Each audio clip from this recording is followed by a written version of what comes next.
बहुत समय पहले की बात है। किसी गांव में धनिया नाम का एक मछुआरा रहता था। उसके परिवार में उसकी पत्नी चंदा और दो बच्चे रेनू और रवि थे। धनिया रोज नदी से मछलियां पकड़ता और बाजार में बेच देता था। मछलियों को बेचकर जो पैसे मिलते थे उनसे घर का खर्चा चलता था। कुछ दिन से धनिया रोज नदी पर जाता, लेकिन उसे एक भी मछली नहीं मिलती थी। यह सब एक हफ्ते तक चलता रहा। बेचारा धनिया निराश होकर खाली हाथ घर आ जाता था। एक दिन चंदा ने धनिया से कहा, आज भी कोई मछली नहीं मिली। पता नहीं यह सब अब और कितने दिन तक चलेगा। कुछ और काम कर लेते हैं। हमारे ऊपर दो बच्चों की जिम्मेदारी भी तो है। हम अपना गुजारा तो कैसे भी कर लेंगे, पर इतनी तंग हाली में बच्चों को कैसे पालेंगे। चंदा, मैं भी यही सोच रहा हूँ। कोई और काम कर लिया जाए। ऊपर से होरी से नए जाल के लिए जो मैंने पैसे ले रखे हैं वह भी मुझे लौटाने हैं। कुछ ही दिनों में होरी भी अपने पैसे लेने आता होगा। कहते हैं कि जब बुरा वक्त आता है तो सब तरफ से आता है। तभी अचानक दरवाजे से किसी के खटखटाने की आवाज़ आती है। धनिया, ओ धनिया, दरवाज़ा खोल, मैं हूँ होरी। यहाँ से गुजर रहा था तो सोचा तुझसे ही मिल लूँ। मेरे पैसे वैसे का इंतजाम हुआ कि नहीं? वैसे भी तूने 15 दिन के लिए पैसे लिए थे, पर आज पूरे 20 दिन हो गए हैं। होरी भाई, क्या बताऊँ, बड़ी मुश्किल का दौर चल रहा है। एक हफ्ते से रोज मछली पकड़ने जाता हूँ, पर एक भी मछली हाथ में नहीं आती। घर का खर्चा भी बड़ी मुश्किल से चल रहा है। मुझे कुछ दिनों की मोहलत और दे दो।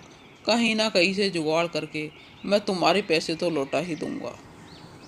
यह सुनकर होरी वहाँ से चला जाता है और धनिया रोते हुए कहता है, पता नहीं किस्मत में क्या लिखा है।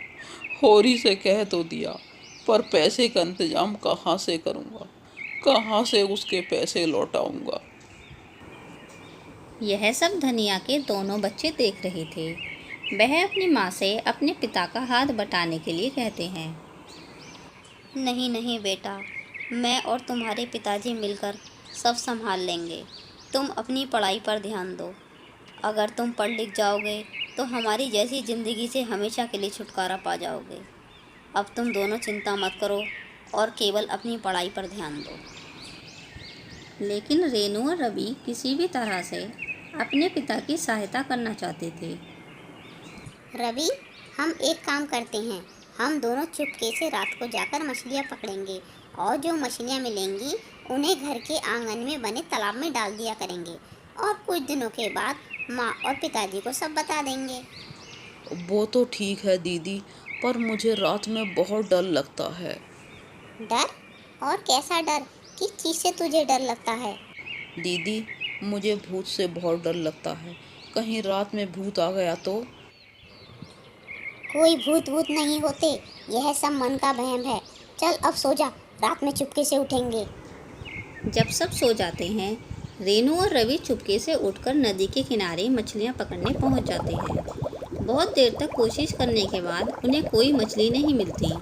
तभी अचानक उनके हाथ एक सुनहरी रंग की मछली आ जाती है, जिसका पूरा शरीर सोने के समान चमकदार था। दीदी, सुनहरी मछली, इसे घर लेके चलते हैं। मुझे छोड़ दो। मुझे पता है तुम दोनों अपने पिता की सहायता करना चाहते हो, इसलिए इतनी रात में मछलियाँ पकड़ने आए हो। तुम जो भी मांगोगे मैं तुम्हें दे दूंगी, पर कृपया तुम मुझे छोड़ दो। हमारे घर के आंगन में एक तालाब है, तुम उसमें मछलियाँ भर दो। रेनू मछली को छोड़ देती है और मछली घर के आंगन का तालाब बहुत सारी मछलियों से भर देती है। अगले दिन रेनू और रवि अपने माता पिता को सारी बात बता देते हैं। धनिया आंगन के तालाब में रखी मछलियों को बाजार में बेच देता है और होरी के सारे पैसे चुका देता है। अगले दिन जब दोनों भाई बहन उस जादुई मछली का धन्यवाद करने जाते हैं तो मछली रोते हुए कहती है, इस गांव में जो भी कुछ हो रहा है उसकी जिम्मेदार उस पहाड़ी के नीचे गुफा में रहने वाली चुड़ैल है। चुड़ैल? कौन सी चुड़ैल? हाँ, चुड़ैल। वह इस गांव की हवा में जहर घोल रही है, जिसके चलते कोई भी आदमी अपने काम को ठीक ढंग से नहीं कर पाता। इस नदी की मछलियाँ भी यहाँ से पलायन करके दूसरी जगह पहुँच गई हैं। यदि ऐसा ही चलता रहा तो एक दिन ये पूरा गांव खाली हो जाएगा और वो चुड़ैल इस गांव को अपने कब्जे में कर लेगी। मछली रानी, तुम चिंता मत करो, मैं आज ही उस चुड़ैल का खेल खत्म कर दूंगी। रेनू निडर होकर उसी रात पहाड़ी के नीचे वाली गुफा में चली जाती है। जिस दिन ये गांव खाली होगा उस दिन मेरी शक्तियां और ज्यादा बढ़ जाएंगी और मैं और ज्यादा ताकतवर हो जाऊंगी। तुम कुछ नहीं कर पाओगी।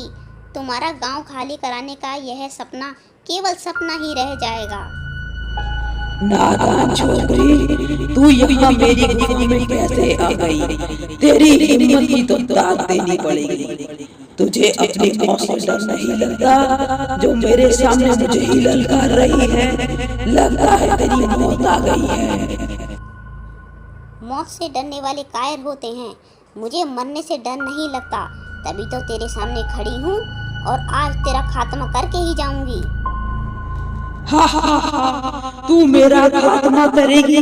तेरी इतनी हिम्मत? अभी तेरी खेलने कूदने की उम्र है।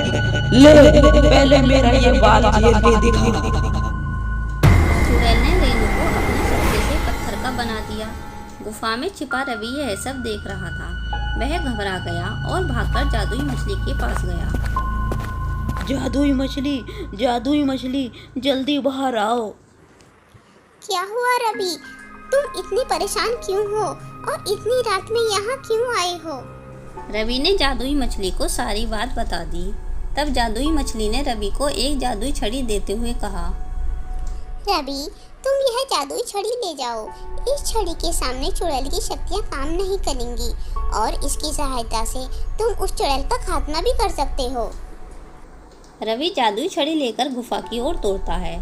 उधर दोनों बच्चों को घर में न देखकर धनिया और चंदा बहुत परेशान हो जाते हैं और कुछ गांव वालों को साथ लेकर उन्हें ढूंढते हुए गुफा तक पहुंच जाते हैं। रवि जादुई छड़ी की मदद से अपनी बहन रेनू को पत्थर से इंसान के रूप में बदल देता है। रवि, तू यहाँ कैसे आया और यह छड़ी तुझे किसने दी? दीदी, मैं तुम्हारे पीछे पीछे आ गया था। यह छड़ी मुझे जादुई मछली ने दी है। जादुई मछली ने कहा था इस छड़ी से हम उस चुड़ैल का खात्मा भी कर सकते हैं। तभी चुड़ैल वहां आ जाती है। तुझे तो मैंने पत्थर का बना दिया था और तू कौन है? चल अच्छा है, अब तुम दोनों को एक साथ पत्थर का बना दूंगी। चुड़ैल ने रेनू और रवि पर अपनी शक्ति का प्रयोग करना चाहा, लेकिन जादुई छड़ी के सामने उसकी सारी शक्तियां बेकार हो गई। तभी धनिया गांव वालों के साथ उस गुफा में आ जाता है। दोनों बच्चों को चुड़ैल के साथ देखकर सभी चौंक जाते हैं। ये क्या हो रहा है? इन पर मेरी शक्ति काम क्यों नहीं कर रही है? हमारे पास यह जादुई छड़ी है, अब तुम हमें पत्थर का नहीं बना सकती।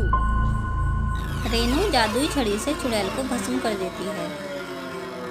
ये तूने क्या लड़की? बच्चों, तुम यहाँ कैसे आई और यह सब क्या था?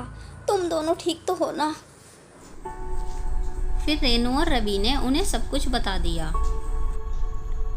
हमें तो पता ही नहीं था कि हमारे गांव में कोई चुड़ैल भी है और उसका मकसद इतना खतरनाक है। पर बच्चों, आज तुमने बड़ी ही बहादुरी का काम किया है। मैं तो भूत से बहुत डरता था, पर दीदी ने मेरा सारा डर भगा दिया। अब मुझे भूत से कोई डर नहीं लगता। बेटी रेनू, तूने आज बड़ी ही हिम्मत का काम किया है। तूने अपने माता पिता की मदद तो की ही, साथ में इस गांव को भी उस चुड़ैल के चंगुल से छुड़ाया है। बेटी, तेरा बहुत बहुत धन्यवाद। भगवान तुझे हमेशा खुश रखे। अम्मा, आप मुझे धन्यवाद मत बोलो। मैंने तो सिर्फ अपने माता पिता और अपने गांव वालों की मदद करने के लिए यह सब किया है। अगले दिन रेनू और रवि जादुई मछली के पास जाकर उसे जादुई छड़ी लौटाते हैं। तुम दोनों इस जादुई छड़ी को अपने पास रख लो और आवश्यकता पड़ने पर इसका प्रयोग कर लेना, लेकिन कभी भी इसका दुरुपयोग नहीं करना। ऐसा कहकर जादुई मछली नदी में चली गई। रेनू और रवि जादुई छड़ी लेकर घर आ जाते हैं। इस प्रकार रेनू और रवि ने अपने साहस से गांव पर आई विपत्ति को टाल दिया।